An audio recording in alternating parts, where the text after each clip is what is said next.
મહેસાણાના નુગરગામ ખાતે સર્વજ્ઞાતિ સમાજ સમૂહ લગ્ન યોજાયા। સામાજિક સમરસતા મંચ ગુજરાત દ્વારા નુગરગામ ખાતે સર્વજ્ઞાતિ હિન્દુ સમાજની 39 દીકરીઓનો સમૂહ લગ્નોત્સવ યોજાયો। સમૂહ લગ્નોત્સવમાં અલગ અલગ જાતની સમાજની મળીને કુલ 39 દીકરીઓ લગ્ન ગ્રંથિથી જોડાઈ યોજાયેલા સમૂહ લગ્નમાં જાનૈયાઓ અને પધારેલ મહેમાનો સહિત આશરે 11 થી 12,000 લોકોએ ભોજન લીધા।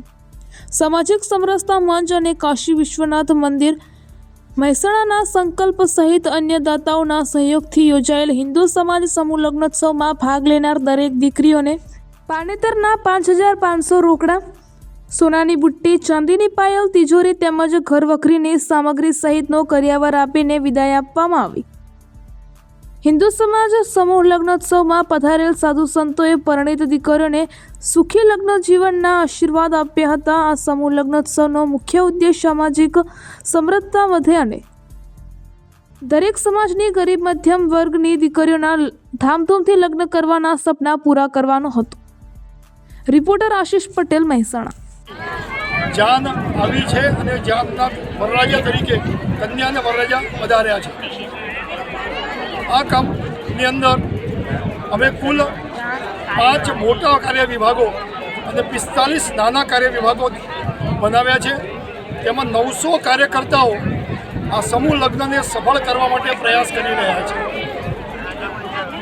આ લગ્નોત્સવનો જે વિચાર આવ્યો, આપણા ત્યાં સામાન્ય રીતે ગામના સમૂહ લગ્ન થાય છે, જ્ઞાતિના સમૂહ લગ્ન થાય છે, પરંતુ હિન્દુ સમાજ તરીકે સામૂહિક લગ્નોત્સવ થવા જોઈએ એ વિચારને મૂર્તિમંત આપવા માટે અમે પહેલાં એકત્ર આવ્યા, દાતા પરિવારનો સંપર્ક કર્યો અને એમને પણ આ વિચાર ગમ્યો એટલે એમણે પણ અમને આ કામમાં સહયોગ આપ્યો। એવા દાતા પરિવારનો પણ હું અત્રેથી આભાર માનું છું। કેવું આયોજન હશે ભાઈ?